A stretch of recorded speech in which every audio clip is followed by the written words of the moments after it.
This episode of Crosscut Talks is supported by Alaska Airlines.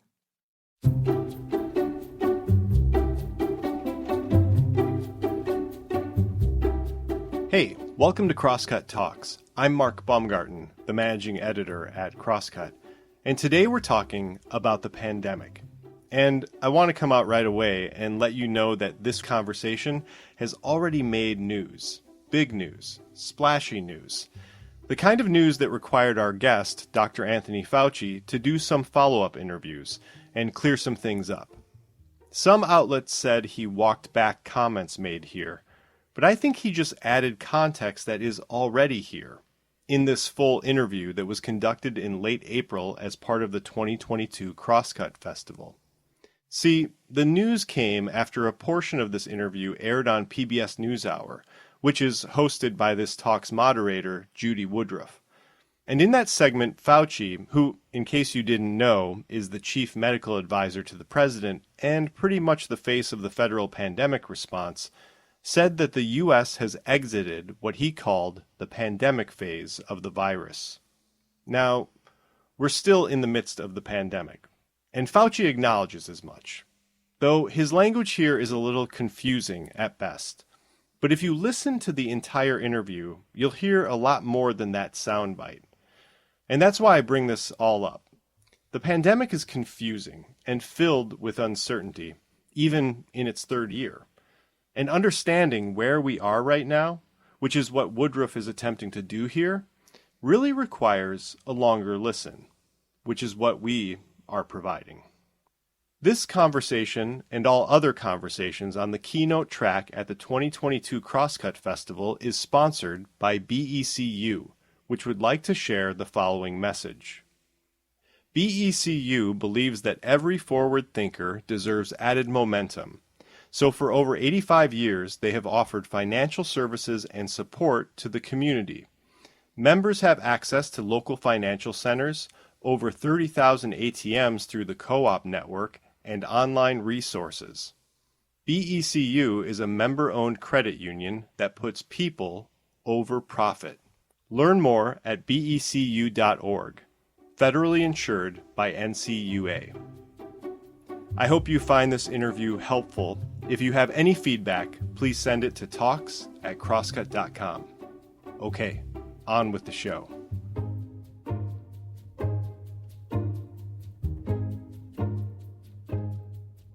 Hello and welcome to the Crosscut Festival. I'm Judy Woodruff, anchor for the PBS NewsHour, and today I'll be speaking with Dr. Anthony Fauci, who has been at the forefront of our response to the coronavirus pandemic since its start. He is the director of the National Institute of Allergy and Infectious Diseases, and he is the chief medical advisor to President Biden. Dr. Fauci, thank you very much for joining us. So much to talk about, but I want to start with new data that we are learning about how many Americans have been infected with the COVID virus among all Americans. And I think this dates back to February.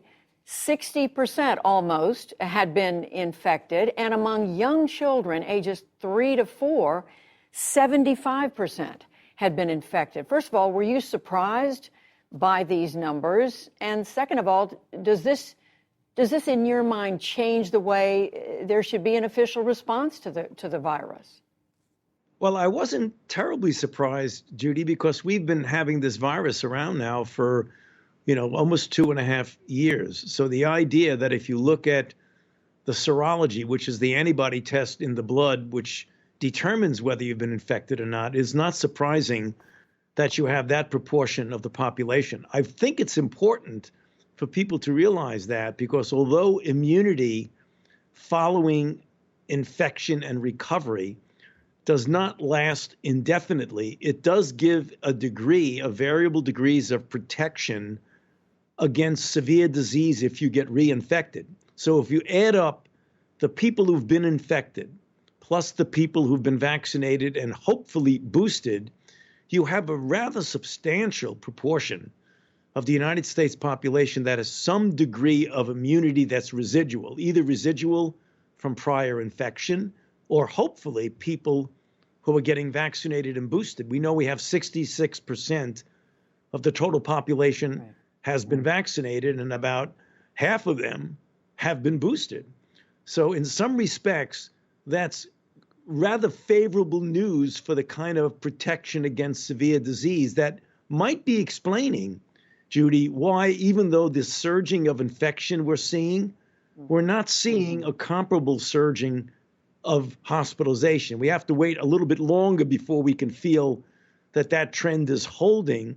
But it looks like that's the case, that even though we're having a lot more infections in this mini surge that we're having, we're not seeing a lot of people requiring hospitalization. But you don't think these new numbers suggest that there should be a different approach to this pandemic? No, I don't think so. I think the approach should be just what we're saying. Get vaccinated, get boosted when your time is appropriate to get boosted. Well, let me ask you about you mentioned the new variant that's out there.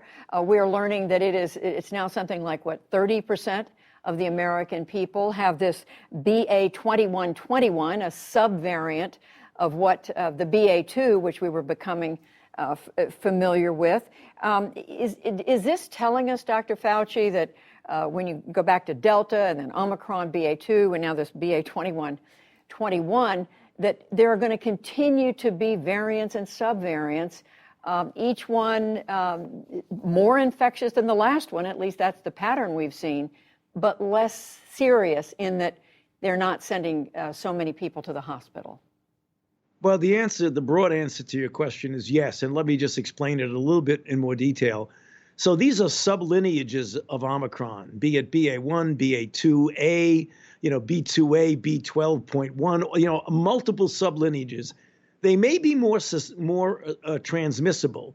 None of them seem to be more serious when compared to the other. But the good news is that infection with one of the sublineages seems to give you good protection against another sublineage. Maybe not protection against infection, but certainly protection against severe disease. So it gets back to that paradigm that we're talking about. Although these sublineages are a little bit different, they may or may not be more easily transmissible. Some of them seem to be more transmissible, but we're not seeing a real spike in the severity of it, which is in some respects encouraging news, if you want to call it that. Does that give you confidence there won't be a spike in severity? Well, that depends on what the variant is. If you're getting just sublineages of something that has already been circulating, then you're in reasonably good shape. If you get a variant that's rather profoundly different, for example, the difference between Delta and Omicron was very significant as opposed to the difference between BA1 and BA2. So it really is going to depend. You can't say that we're not going to be dealing with a real challenge with another variant. And that's the reason why we want to be as prepared as we possibly can by getting people vaccinated to the extent that we can, boosted, having therapies available, antivirals, having testing readily available, so that when people do get infected, we can address it. In connection with all this, Dr. Fauci, we live in the Northeast of the United States. We are hearing about more cases here, including prominent members of the public, including lawmakers, the Vice President of the United States. Many of them are having mild or no symptoms at all. What does that tell us about how many more Americans who aren't getting tested as regularly as these individuals are, who may just be walking around with COVID, but not aware of it? I think you just hit the nail on the head there, Judy, because I am virtually certain that we are undercounting the number of infections, just for the same reason. There are many people who I know myself, friends and others, who get infected, who do an antigen test, don't get many symptoms, but don't report it to anyone. So the fact is there are infections that are not getting centrally reported. So I do believe that there's an undercount. We should do better than that. We should probably be able to track them much better. But the good news is the one that you mentioned, and you're absolutely correct. The relationship or ratio between hospitalizations and infections is such that we're not seeing a comparable increase proportionately of hospitalizations. Unlike what was happening with Delta, when as the cases went way up, the hospitalizations also went way up. Should we have stricter reporting requirements, though, so that the country can just keep better track of how many cases there are? Yeah, I would like to see that. I would like to see a way where when you get an antigen test, somehow or other, you can put it in an app and just get some way of recording it. It would give us a much better feel and a much better understanding of the scope of any rebound. Even though it's a mild rebound, you really like to know what the accurate counting of cases is.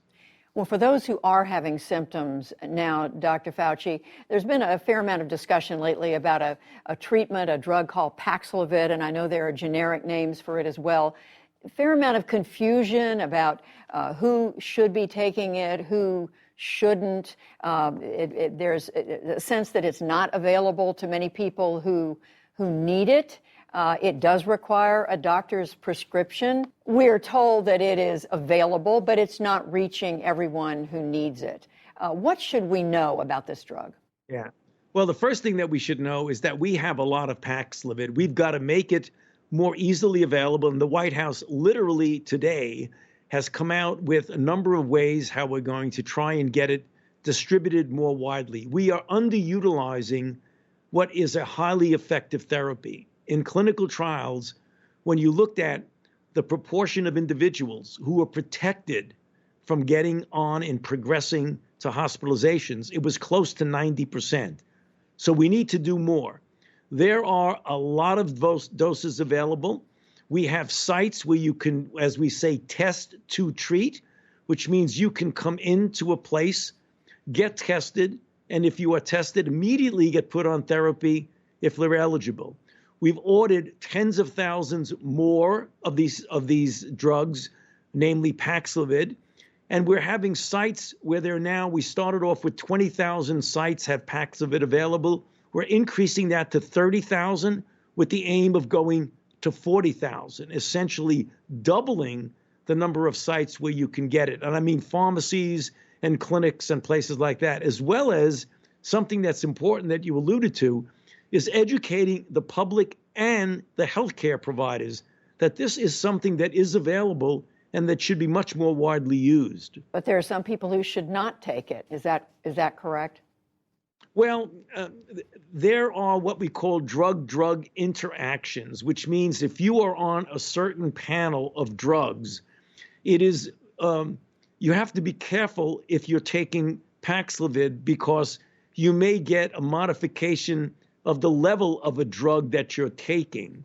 So, for example, some of the anticoagulants, some of the lipid-lowering agents, and some of those other agents that people are on, if you're on that, you might want to modify the dosage. And that's why we're trying to educate pharmacies and physicians that we want to make sure that in some people it might be contraindicated, but in other people they could probably still take it if they just modify the doses of some of the other medications that they're on. Dr. Fauci, let me broaden this out and ask you, here we are, it's the end of April, it's the spring of 2022. How close are we to the end of this pandemic? Well, that's an unanswerable question for the following reason. And I don't want to be evasive about it, but let me tell you why I'm giving you that answer, Judy.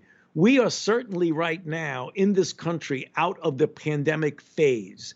Namely, we don't have 900,000 new infections a day and tens and tens and tens of thousands of hospitalizations and thousands of deaths.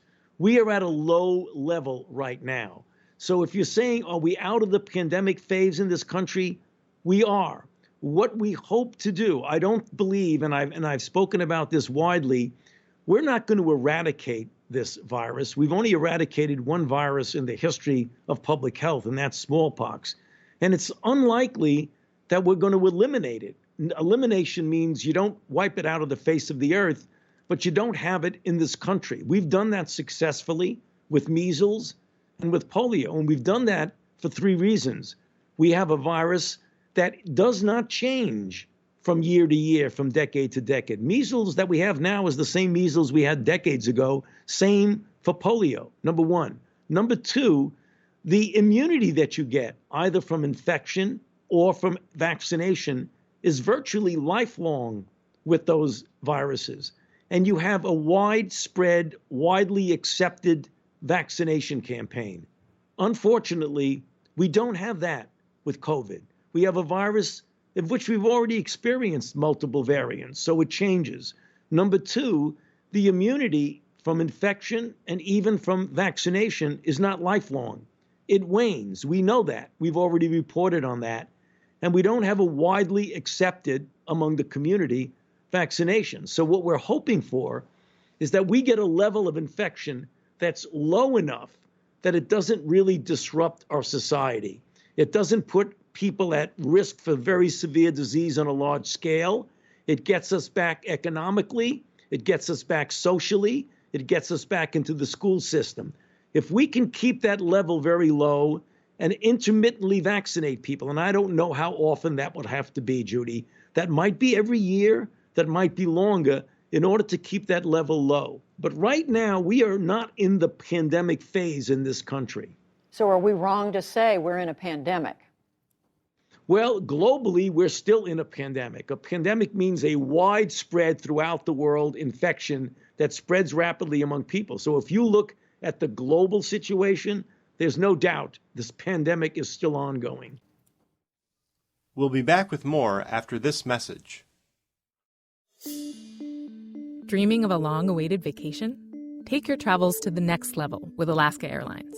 They're committed to providing a higher standard of safety and cleanliness throughout your journey. From mask requirements and touch-free options to HEPA filters on board and fresh air every 2 to 3 minutes.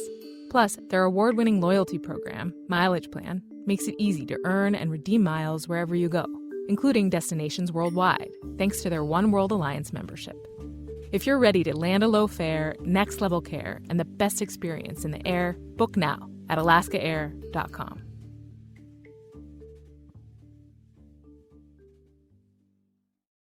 Given what you're saying, Dr. Fauci, how much sense does it make to continue to push people to get vaccinated? And I understand the arguments for getting vaccinated, but the people who have chosen, who've made a decision, they don't want to get the vaccine, how much more effort should be expended on that at this point? Well, we should not give up on that, Judy, because there are some people who unquestionably are hardcore. No matter what you say or what you do, they're not going to get vaccinated. But there are some who still have some concerns about safety, about efficacy, or even the convenience of getting vaccinated. I think there are those people that we might be able to convince to get vaccinated. But you're absolutely correct. There are some that are just dead set against it. But, that's their own personal choice. But we should not give up on some who still have some degree of being able to convince them. As you look back, Dr. Fauci, on how the government, both under former President Trump and under President Biden, has addressed this virus, this pandemic, what do you think has been done well, and what do you wish had been done differently? Well, the thing that's been done very well, Judy, is the scientific aspect of it. The idea that we could have a virus that was just recognized in January of 2020 and 11 months later have a vaccine that's highly effective and safe and going into the arms of individuals that's already clearly saved millions of lives, millions and millions of lives worldwide. That is an unprecedented accomplishment. So the investment in basic and clinical research that led to that, and the implementation with Operation Warp Speed and continuing what we're doing now about getting vaccines available is a resounding success. There have been some bumpy parts of that road when it comes to public health. There have been some missteps throughout the world, not only in the United States. But the one thing that prevails for me, that when I look back, I wish really was not the case, was the extraordinary divisiveness in our country, which politicized a public health issue. There's a common enemy, as I've said before, and that common enemy is the virus. And when you have ideological differences determining what a public health approach is, where some people refuse to get vaccinated, refuse to wear masks, refuse to accept the communal responsibility of getting this country out of that, that's one thing that I wish were not the case. And whom or what do you hold responsible for that? Well, I don't think it's productive to pointing fingers at what's responsible. I just think it's the inherent condition in this country. We are in a very divisive nature of what's going on right now. We see it not only in public health, in virtually every aspect. We're a divided nation. We're culturally divided right now. And if we're going to fight this epidemic effectively, we've got to get out of that. And just in connection with that, I had the opportunity to interview Dr. Francis Collins back in December as he was preparing to step down as the head of the NIH. And I asked him a similar question. I asked him if there was anything he wished that he'd been able to do during his tenure with regard to the pandemic. And he said, maybe we underinvested in research on human behavior. He said, I never imagined a year ago, he said, when those vaccines were proving to be safe, we would still have 60 million people. This was, again, speaking in December, who had not taken advantage of them because of misinformation and disinformation. Do you think, whether it's not investing in research on human behavior or something else, that could have made a difference? Oh, I don't think there's any doubt that could have made a difference. I think people not getting vaccinated is responsible for deaths and hospitalizations, just the same way on the other side of the coin, Judy, that vaccinations have saved in this country tens and tens of millions of lives, and globally hundreds of millions, really. The vaccines, I just have another question about the vaccine. This is a practical question because a lot of people are trying to figure out what to do right now, Dr. Fauci, about boosters, whether to get a second booster. The guidance doesn't seem to be absolutely clear. Can you clear it up for us? Well, I don't think it's going to be able to be absolutely clear because there are different circumstances. So take a look right now, and I believe you're referring to whether or not individuals should take a fourth dose or a second boost of an mRNA. Well, the FDA, looking at that data, has said that people 50 years of age or older are eligible, and people older than that, 65 or older, particularly those with underlying conditions, should get vaccinated. The CDC went along with that, recommends clearly that people with underlying conditions get vaccinated, but there's a degree of flexibility in people who are 50 years of age or older, depending on the level of risk within that group. Myself as a physician, and I'm taking off a policy hat right now, and saying as a physician, if someone comes in to me now and says, I'm 54 years old, and many people at that age have some underlying condition. I have a bit of hypertension, maybe I have diabetes, maybe I'm a little bit overweight. Those are the kind of things that might put you at an increased risk of severe outcomes. So I would recommend to that person, if they asked me as their physician, that they should get vaccinated. If you're 65 and you have any of that, absolutely, I would wind up getting that fourth dose. Let's broaden this out, Dr. Fauci, to ask about the global picture for COVID. You said earlier the world is still very much in a pandemic. As we know, there was criticism in the beginning from the World Health Organization and others that the wealthier countries should have shared more of their vaccine, that they should have held off on giving boosters. But setting that aside, I mean, is there a responsibility still, and how much of a responsibility for wealthier countries today to be doing all they can to provide vaccine to the developing world? Well, I think that the wealthy countries, and I've been very public about this, have a moral responsibility to do that. Not only because it's important that people who don't have the capability and the availability of interventions that are life-saving, as a global community, we need to be involved in that. It's also important for the health of the globe, because as long as you have virus circulating throughout the world, you have the possibility of variants emerging. Delta came from India. Omicron came from Southern Africa. So if we think that we're safe here because we're in our vacuum of people getting protected, we're not. But one of the things that people need to understand, Judy, it's not only providing doses of vaccines, it's helping them with the infrastructure to get vaccines into the arms of individuals to become vaccinations. We have doses ready to go to the developing world, and they're saying we don't yet have the infrastructure to be able to get those doses into people's arms. So it's more than just providing doses. It's helping them to build the infrastructure to get this implemented in a meaningful way. I'm asking you this in part because we're starting to see conversation, even a debate underway among global public health leaders about what the right approach is. Now, you have some arguing that COVID is no longer a health emergency because you have this baseline of immunity, and that it's time to pivot to the next, focusing on the next pandemic. Is there a right answer for the world, or is this something that should be decided country by country, region by region?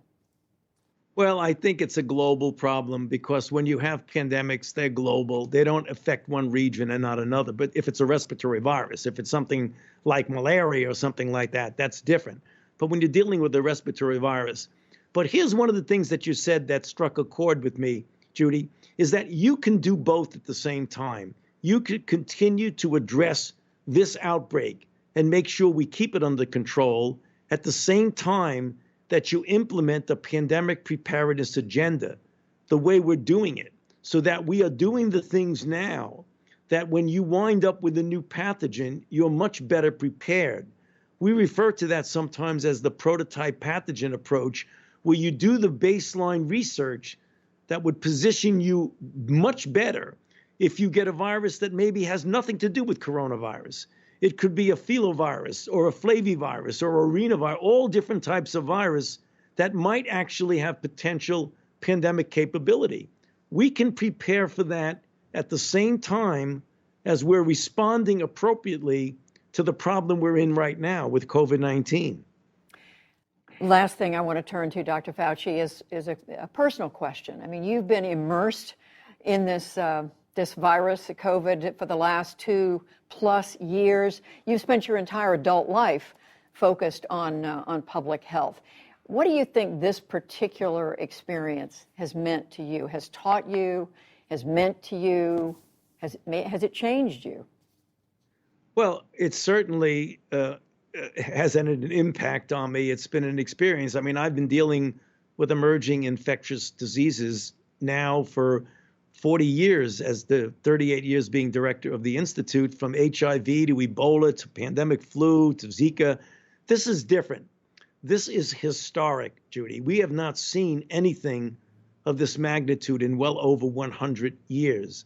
So it has had a different impact on me. It has just proven the kinds of things that I've been saying all along, that pandemics occur. You can't predict them, but they do occur, and we've got to be prepared for them. The devastation that we've suffered, when we look back at this, almost 1 million people have died in the United States from this. That's just chilling, just the thought of that. And that's the thing I think that needs to spur us on to not lose corporate memory, so that 3, 4, 5 years from now, we're on to something else and we could forget that this could happen again. So we should not ever forget this, and that's the reason why we need to be perpetually prepared. Are you concerned that we may forget? We live in an era when we move from one thing to the next very quickly. I am concerned, Judy. I would hope that we would not forget such an enormous negative impact on our society, but I'm just afraid human nature focuses on the problem at hand, not the problem of the future. And I'm just afraid that if we get this behind us and it's in the rearview mirror, then we're going to start worrying about the next issue. I hope we don't do that. I, for one, will maybe do whatever I can to keep reminding people about what we've been through. Dr. Anthony Fauci, thank you very much on behalf of the Crosscut Festival. We appreciate it. Thank you. My pleasure. Good to be with you, Judy. And that's it for this week's episode. Thanks again to Judy and Dr. Fauci for the talk. If you enjoyed this conversation and would like to attend any other Crosscut events in the future, go to crosscut.com/events. This episode of Crosscut Talks was produced by Sarah Bernard and engineered by Rusty Bacall and Victoria Ralph. The event was produced by Jake Newman and Andrea O'Meara, and Chris Novich managed our audience engagement. You can subscribe to Crosscut Talks wherever you listen, and if you like the show, please review us. It helps other people find us. For the latest political, environmental, and culture news from the Pacific Northwest, visit crosscut.com.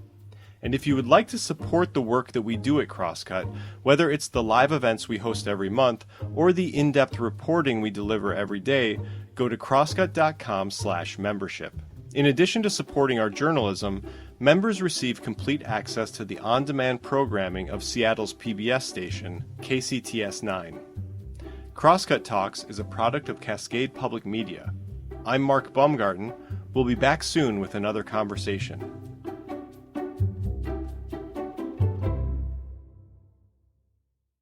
This episode of Crosscut Talks is supported by Alaska Airlines.